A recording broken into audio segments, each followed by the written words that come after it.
शुक्लाम्बरधरम् विष्णुम् शशिवर्णम् चतुर्भुजम् प्रसन्नवदनम् ध्यायेत् सर्वविघ्नोपशान्तये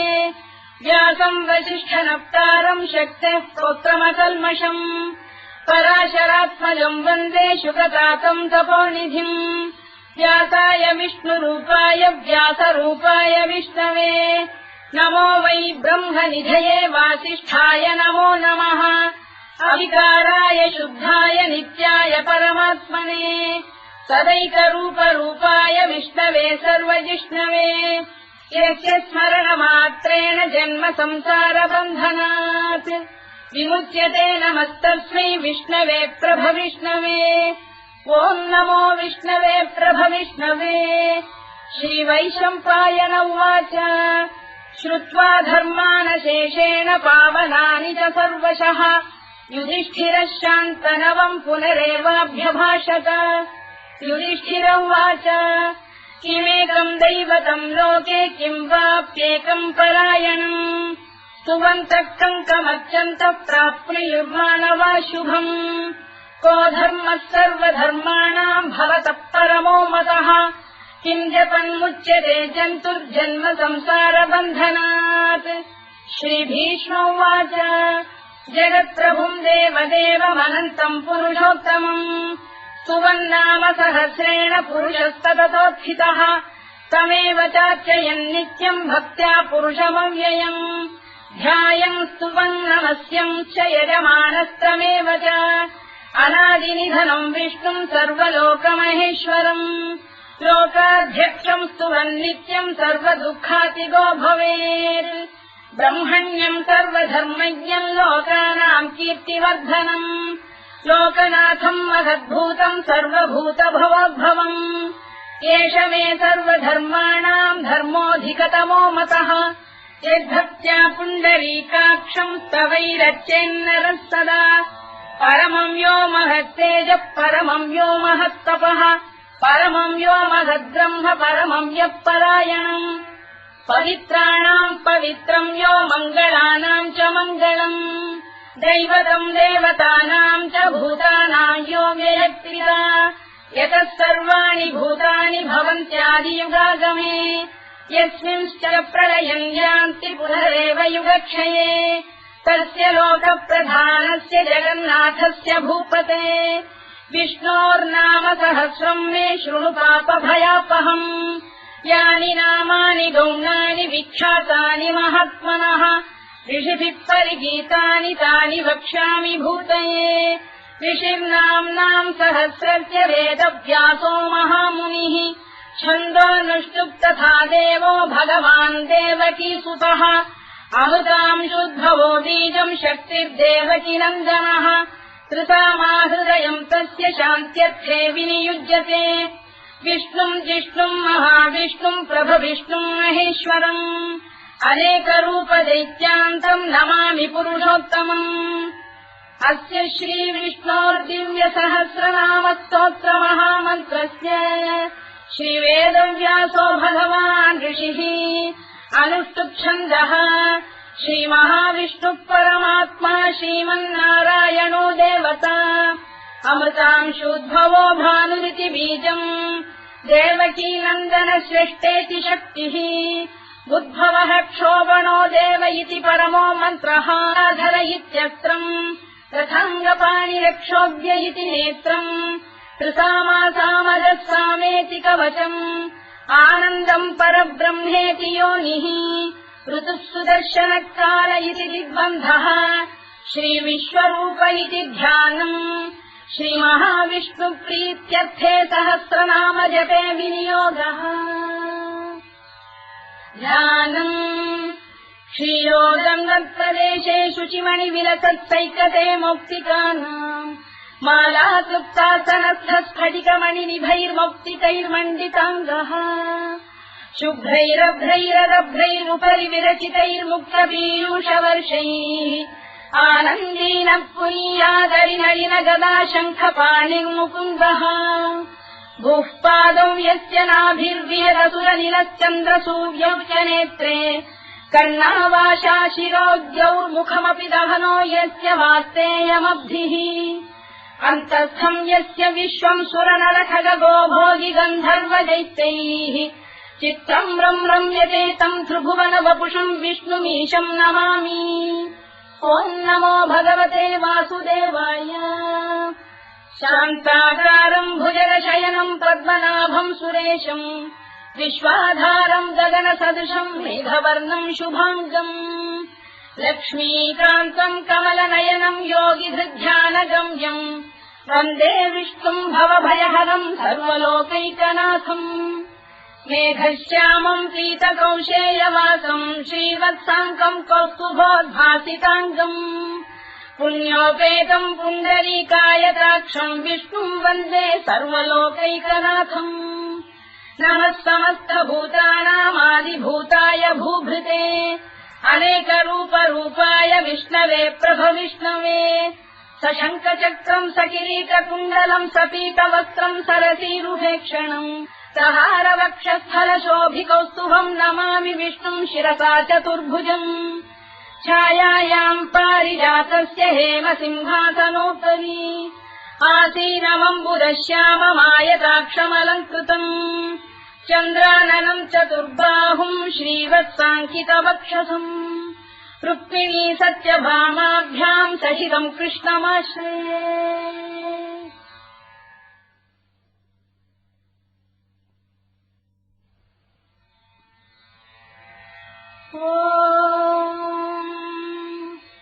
विश्वम् विष्णुर्वषत्कारो भूतभव्यभवत्प्रभुः भूतकृद्भूतभृद्भावो भूतात्मा भूतभावनः भूतात्मा परमात्मा च मुक्तानाम् परमागतिः अव्ययः पुरुषः साक्षी क्षेत्रज्ञोऽक्षर एव च योगो योगविदाम् नेता प्रधानपुरुषेश्वरः नारसिंहवपुः श्रीमान् केशवः पुरुषोत्तमः सर्वः शर्वः शिवस्थाणुर्भूतादिर्निधिरव्ययः सम्भवो भावनो भक्ता प्रभवः प्रभुरीश्वरः स्वयम्भूः शम्भुरादित्यः पुष्कराक्षो महास्वनः अनादिनिधनो धाता विधाता धातुरुत्तमः अप्रमेयो ऋषिकेशः पद्मनाभोऽमरप्रभुः विश्वकर्मा मनुस्पष्टा स्थविष्ठस्थविरो ध्रुवः अग्राह्यः शाश्वतः कृष्णो लोहिताक्षप्रदर्दनः प्रभूतस्त्रिककुब्धाम पवित्रम् मङ्गलम् परम् ईशानप्राणदप्राणो ज्येष्ठः श्रेष्ठः प्रजापतिः हिरण्यगर्भो भूगर्भो माधवो मधुसूदनः ईश्वरो विक्रमी धन्वी मेधावी विक्रमक्रमः अनुत्तमो दुराधर्षः कृतज्ञः कृतिरात्मवान् सुरेशः शरणम् शर्म विश्वरेता प्रजाभवः अधः संवत्सरो व्यालप्रत्ययः सर्वदर्शनः अजः सर्वेश्वरः सिद्धः सिद्धिः सर्वादिरच्युतः वृषाकपिरमेयात्मा सर्वयोगविनिसृतः वसुर्वसुमनः सत्यः समात्मा संविदः समः अमोघः पुण्डरीकाक्षो वृषकर्मा वृषाकृतिः रुद्रो बहुशिरा बभ्रुर्विश्वयोनिः शुचिश्रवाः अमृतः शाश्वतस्थाणुर्वरारोहो महातपाः सर्वगः सर्वविद्वानुर्विश्वरवित्कविः लोकाध्यक्षः सुराध्यक्षो धर्माध्यक्षः कृताकृतः चतुरात्मा चतुर्व्यूहश्चतुर्दंष्टश्चतुर्भुजः भ्राजिष्णुर्भोजनम् भोक्ता सहिष्णुर्जगदादिजः अनभो विजयो जेता विश्वयोनिः पुनर्वसुः उपेन्द्रो वामनः प्रांशुरमोघः शुचिरूर्जितः अतीन्द्रः सङ्ग्रहः सर्गो धृतात्मा नियमो यमः वेद्यो वैद्यः सदा योगी वीरः माधवो मधुः अतीन्द्रियो महामायो महोत्साहो महाबलः महाबुद्धिर्महावीर्यो महाशक्तिर्महाद्युतिः अनिर्देश्य वपुः श्रीमान् अमेयात्मा महात्रिधृत् महेश्वासो महीभक्तः श्रीनिवासः सताङ्गतिः अनिरुद्धः सुरानन्दो गोविन्दो गोविदाम्पतिः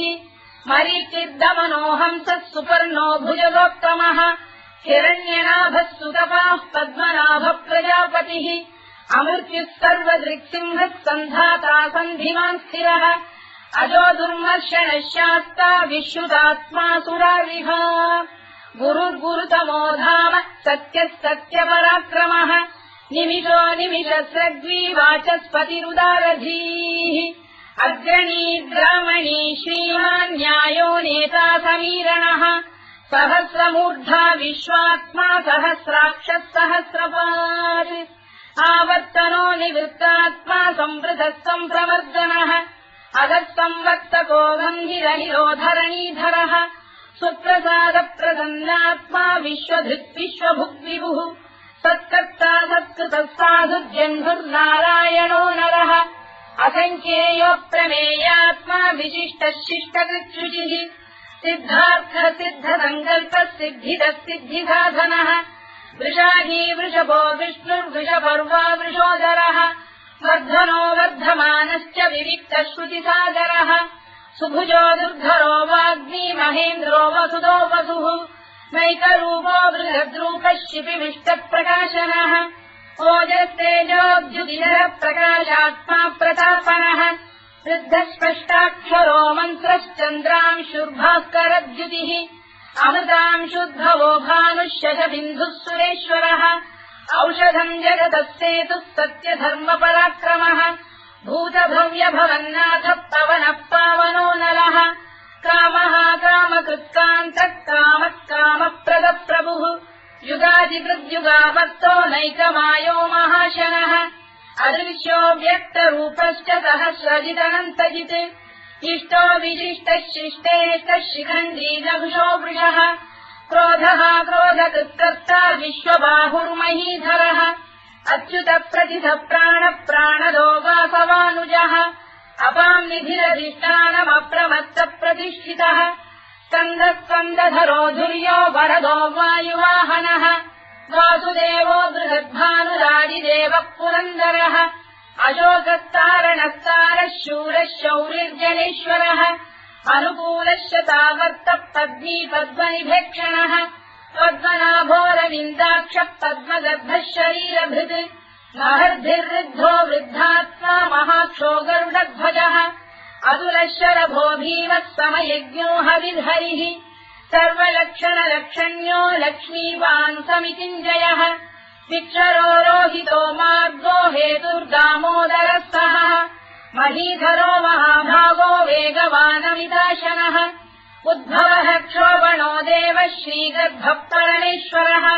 करणम् कारणम् कर्ता विकर्ता गहनो गुहः व्यवसायो व्यवस्थानः संस्थानस्थानदो ध्रुवः परधिः परमस्पष्टः तुष्टः पुष्टः शुभेक्षणः रामो विरामो विरतो मार्गो नेयोनयोनयः वीरः शक्तिमताम् श्रेष्ठो धर्मो धर्मविदुत्तमः वैकुण्ठः पुरुषः प्राणः प्राणदः प्रणवपृतुः हिरण्यगर्भः शत्रुघ्नो व्याप्तो वायुरधोक्षजः ऋतुः सुदर्शनकालः परमेष्ठी परिग्रहः उग्रः संवत्सरो दक्षो विश्रामो विश्वदक्षिणः विस्तारस्थावरस्थाणुप्रमाणम् बीजमव्ययम् अर्थोऽनर्थो महाकोशो महाभोगो महाधनः हरिर्विण्णस्थविष्ठो भूर्धर्मयूपो महामखः नक्षत्रनेमिर्नक्षत्री क्षमः क्षामः समीहनः यज्ञयुज्यो महेज्यश्च क्रतुः सत्रम् सदाम् गतिः सर्वदर्शी विमुक्तात्मा सर्वज्ञो ज्ञानमुत्तमम् सुव्रतः सुमुखः सूक्ष्मः सुघोषः सुखदः सुहृत् मनोहरोजितक्रोधो वीरबाहुर्विदारणः स्वापनः स्ववशो व्यापी नैकात्मानैककर्मकृत् वत्सरो वत्सलो वत्सी रत्नगर्भोधनेश्वरः धर्मकुद्धर्मकृद्धर्मी सदसक्षरमक्षरम् अविज्ञाता सहस्रांशुर्विधाता कृतलक्षणः गभस्तिरे विस्तप्तस्तः सिंहो भूतमहेश्वरः आदिदेवो महादेवो देवेशो देवभृद्गुरुः उत्तरो गोपतिर्गोप्ता ज्ञानः सोमपो मृतपः सोमः पुरुजिः पुरुषोत्तमः विनयो जयः सत्यसन्धो दाशार्हः सात्वताम् पतिः जीवो विनयिता साक्षी मुकुन्दोऽमितविक्रमः अम्भोनिधिरनन्तात्मा महोदधिशयोऽन्तकः अजो महार्घ स्वाभाव्यो जिता मित्र प्रमोदनः आनन्दो नन्दनो नन्दः सत्यधर्मा त्रिविक्रमः महर्षि कपिलाचार्य कृतज्ञो मेदिनीपतिः त्रिदशाध्यक्षो महाशृङ्गकृतान्तकृत् महावराहो गोविन्दः सुषेणः कनकाङ्गनी गुह्यो गभीरो गहनो गुप्तश्चक्रगदाधरः मेधास्वाङ्गो जितः कृष्णो दृढः सङ्कर्षणोच्युतः वरुणो वारुणो वृक्षः पुष्कराक्षो महामनाः भगवान् बलहानन्दी वनमाली हलायुधः आदित्यो ज्योतिरादित्यः सहिष्णुर्गतिसत्तमः सुधन्वाखण्ड परशुद्धारुणो द्रविणप्रदः दिवस्कृत् सर्वदृत्यासो वाचस्पतिरयो निजः कृतामासामगस्साम निर्वाणम् भेषजम् भिषज सन्न्यासवृक्षमशान्तो निष्ठा शान्तिपरायणम् शुभाङ्गः शान्तिदर्शष्टा कुमुदः कुवलेशयः गोहितो गोपदैर्गोप्ता वृषभाक्षो वृषप्रियः अनिवर्ती निवृत्तात्मा संक्षेप्ताक्षेमकृत् शिवः श्रीवत्सवक्षा श्रीवासः श्रीपतिः श्रीमताम्बरः श्रीधः श्रीधः श्रीनिवासः श्रीनिधिः श्रीविभावनः श्रीधर श्रीकर श्रेयः श्रीमान् लोकत्रयाश्रयः स्वक्षस्वङ्गः शतानन्दो नन्दिर्ज्योतिर्गणेश्वरः विदितात्मा विधेयात्मा सत्कीर्तिच्छिन्न संशयः उदीर्णः सर्वतश्चक्षुरनीशः शाश्वतस्थिरः भूषयो भूषणो भूतिर्विशोकः शोकनाशनः अर्चिष्मानर्चितः कुम्भो विशुद्धात्मा विशोधनः अनिरुद्धो प्रतिरथः प्रद्युम्नो मितविक्रमः कालनेमिनिहावीरः शौरिः शूरजनेश्वरः त्रिलोकात्मा त्रिलोकेशः केशवः केशिहा हरिः कामदेवः कामपालः कामी कान्तकृतागमः अनिर्देश्यवपुर्विष्णुर्वीरोऽनन्तो धनञ्जयः ब्रह्मण्यो ब्रह्मकृद्ब्रह्मा ब्रह्म ब्रह्मनिवर्धनः ब्रह्मनिब्राह्मणो ब्रह्मी ब्रह्मज्ञो ब्राह्मणप्रियः महाक्रमो महाकर्मा महातेजा महोरगः महाक्रतुर्महायज्वा महायज्ञो महाहविः स्तव्यस्तव प्रियस्तोत्रम् स्तुतिस्तोतारणप्रियः पूर्णः पूरयिता पुण्यः पुण्यकीर्तिरनामयः मनोजवस्तीर्थकरो वसुरेता वसुप्रदः वसुप्रदो वासुदेवो वसुर्वसुमनाहविः सद्गतिः सत्कृतिः सत्ता सद्भूतिः सत्परायणः शूरसेनो यदुश्रेष्ठः सन्निवासः सुयामुनः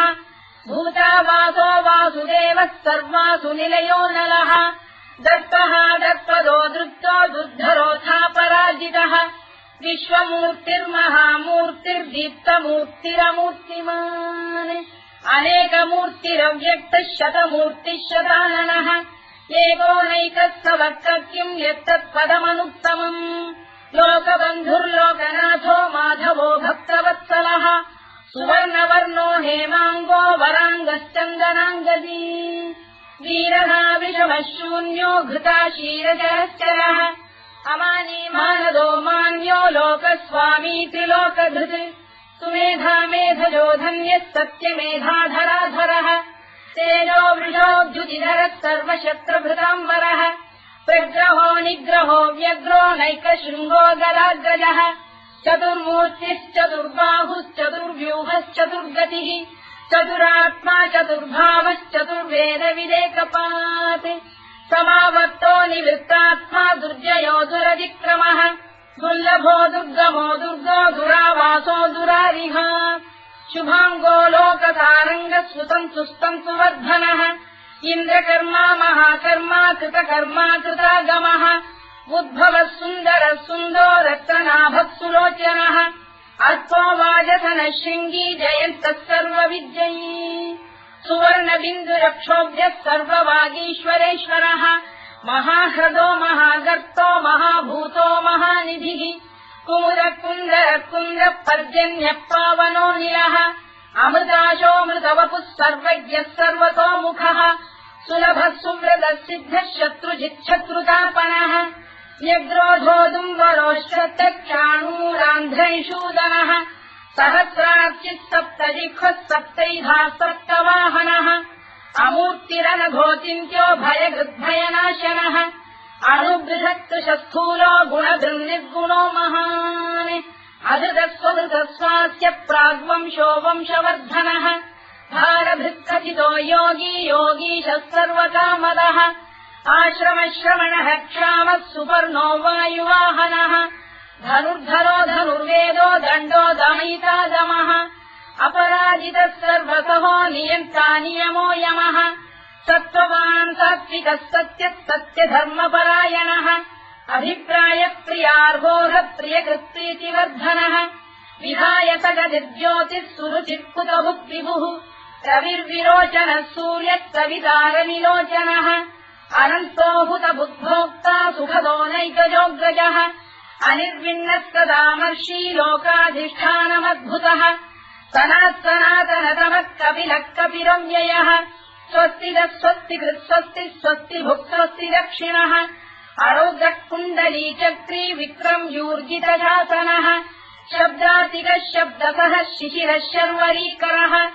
अक्रूरप्रेषलो दक्षो दक्षिणः क्षमिणाम्बरः विद्वत्तमो वीतभयः पुण्यश्रवणकीर्तनः उत्तारणो दुष्कृतिः पुण्यो दुःस्वप्ननाशनः वीरः रक्षणः सन्तो जीवनः पर्यवस्थितः अनन्तरूपोऽनन्तश्रीर्जितमन्युर्भयापहः चतुरश्रो गभीरात्मा विदिशो व्यादिशो दिशः अनाधिर्भूर्भुवो लक्ष्मी सुवीरो रुचिराङ्गदः जननो जनजन्मादिर्भीमो भीमपराक्रमः आधारनिलयो धाता पुष्पहासप्रजागरः ऊर्ध्वरः सत्त्वथाचार प्राणः प्रणवप्रणः प्रमाणम् प्राणनिलय प्राणभृत्प्राणजीवनः तत्त्वम् तत्त्वविदेकात्मा जन्ममृत्युजरातिगः भूर्भुवः स्वस्तरुस्तारः सविता प्रपितामहः यज्ञो यज्ञपतिर्यज्वा यज्ञाङ्गो यज्ञवाहनः यज्ञभृद्यज्ञकृद्यज्ञी यज्ञभुक्यज्ञसाधनः यज्ञान्तकृद्यज्ञगुह्यमन्नमन्नाद एव च आत्मयोनिः स्वयम् जातो वैखानः सामगायनः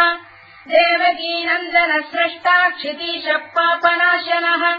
शङ्खबृन्नन्दकी चक्रीशाङ्गधन्वा गदाधरः तथाङ्गपाणिरक्षोभ्यः सर्वप्रहरणायुधः सर्वप्रहरणायुधवोम् नम इति परमाली गरीशाङ्गी शङ्खी चक्री च नन्दकी श्रीमान्नारायणो विष्णुर्वासुदेवोऽभिरक्षतु वनमाली गरीशाङ्गी शङ्खी चक्री च नन्दकी श्रीमान्नारायणो विष्णुर्वासुदेवोऽभिरक्षतु वनमाली गरीशाङ्गी शङ्खी चक्री च नन्दकी श्रीमान्नारायणो विष्णुर्वासुदेवोऽभिरक्षतु इतीदम् कीर्तनीयस्य केशवस्य महात्मनः नाम्नाम् सहस्रम् दिव्यानामशेषेण प्रकीर्तितम् य इदम् शृणुयाम् नित्यम् यश्चापि परिकीर्तयेत् नाशुभम् प्राप्नुयात् किञ्चित् सोमुत्रेह च मानवः वेदान्तको ब्राह्मणस्य क्षत्रियो विजयी भवेत् वैश्यो धनसमृद्धः स्यात् क्षुद्रः सुखमवाप्नुयात् धर्मार्थी प्राप्नुयात् धर्ममर्थार्थी चार्थमाप्नुयात् कामानवाप्नुयात् कामी प्रजार्थी चाप्नुयात् प्रजाम् भक्तिमान् यः सदोत्थाय शुचिस्तद्गतमानसः सहस्रम् वासुदेवस्य नाम्नामेतत्र कीर्तयेत् यश प्राप्नोति विपुलम् याति प्राधान्यमेव च अचलाम् श्रियमाप्नोति श्रेयः प्राप्नोत्यनुत्तमम् न भयम् क्वचिदाप्नोति वीर्यम् तेजश्च विन्दति भवत्य रोगोद्युतिमान् बलरूपगुणान्वितः रोगात्तो मुच्यते रोगात् बद्धो मुच्येत बन्धनात् भयान्मुच्येत भीतस्तु मुच्येतापन्न आपदः दुर्गाण्यतितरत्याशु पुरुषः पुरुषोत्तमम् सुवन्नाम सहस्रेण नित्यम् भक्तिसमन्वितः वासुदेवाश्रयो मर्त्यो वासुदेवपरायणः सर्वपापविशुद्धात्मा याति ब्रह्म सनातनम् न वासुदेव भक्तानामशुभम् विद्यते क्वचित् जन्म मृत्युजरा व्याधि भयम् नैवोपजायते इमम् स्तवमधीयान श्रद्धा भक्ति समन्वितः युज्येतात्मसुखक्षान्ति श्रीधृति स्मृतिकीर्तिभिः न क्रोधो न च मात्सर्यम् न लोभो न शुभामतिः भवन्ति कृतपुण्यानाम् भक्तानाम् पुरुषोत्तमे द्यौस्तचन्द्रार्कनक्षत्राखम् दिशो भूर्महो दधिः वासुदेवस्य वीर्येण विधृतानि महात्मनः ससुरासुरगन्धर्वम् स यक्षोरगराक्षसम् जगत्वशेवत्ततेदम् कृष्णस्य सचराचरम् इन्द्रियाणि मनो बुद्धिः सत्त्वम् तेजोबलम् धृतिः वासुदेवात्मकान्याहुः क्षेत्रम् क्षेत्रज्ञ एव च सर्वागमानामाचार प्रथमम् परिकल्पते आचार प्रभवो धर्मो धर्मस्य प्रभुरच्युतः ऋषयः देवा महाभूतानि धातवः जङ्गमा जङ्गमम् चेदम् जगन्नारायणोद्भवम् योगो ज्ञानम् तथा साङ्ख्यम् विद्या शिल्पादिकर्म च वेदाः शास्त्राणि विज्ञानमेतत् सर्वम् जनार्दनात् एको विष्णुर्महद्भूतम् पृथग्भूतान्यनेकशः त्रीन् लोकान् व्याप्य भूतात्मा भुङ्क्ते विश्वभुवव्ययः इमम् स्तवम् भगवतो विष्णो व्यासेन कीर्तितम् पठेद्य इच्छेत् पुरुषः श्रेयत् प्राप्तुम् सुखानि च विश्वेश्वरमजम् देवम् जगतः प्रभुमव्ययम् भजन्ति ये पुष्कराक्षम् न ते यान्ति पराभवम् न ते यान्ति पराभवम् वोन्नमयिति अर्जुनोवाच पद्मपत्रविशालाक्ष पद्मनाभसुरोत्तमा भक्तानामनुरक्तानाम् त्राता भव जनार्दन श्रीभगवानुवाच यो माम् नाम सहस्रेण स्तोतुमिच्छति पाण्डव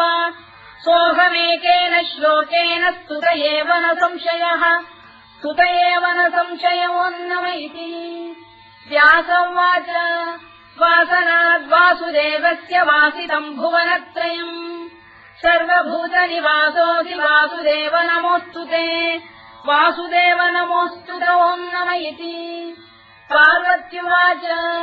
केनोपायेन लघुना विष्णोर्नाम सहस्रकम्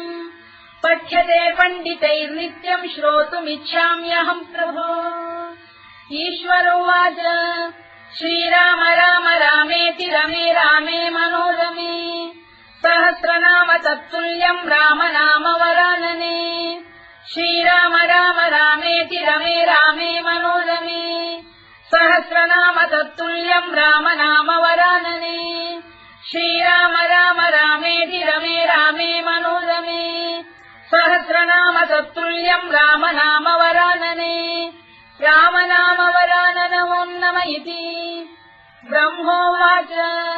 नमोऽस्त्वनन्ताय सहस्रमूर्तये सहस्रपादाक्षि शिरोरुबाहवे सहस्रनाम्ने पुरुषाय शाश्वते सहस्रकोटियुगधारिणे नमः सहस्रकोटियुगधारिणे नमोऽन्नम इति सञ्जय उवाच यत्र योगेश्वर कृष्णो यत्र पार्थो धनुर्धरः तत्र श्रीविजयो भूतिर्ध्रुवानीतिर्मतिर्मम श्रीभगवानुवाच अनन्याश्चिन्तयन्तो मां ये जनाः पर्युपासते तेषाम् नित्याभियुक्तानां योगक्षेमम् वहाम्यहम् परित्राणाय साधूनां विनाशाय च दुष्कृताम् धर्म संस्थापनार्थाय सम्भवामि युगे युगे आर्ता विषण्णाः शिथिलाश्च भीता घोरेषु च व्याधिषु वर्तमानाः संकीर्त्य नारायण शब्दमात्रम् विमुक्तदुःखाः सुखिनो भवन्तु कायेन वाचा मनसेन्द्रियैर्वा बुद्ध्यात्मना वा प्रकृते स्वभावात् करोमि यद्यत् सकलम् परस्मै नारायणायेति समर्पयामि।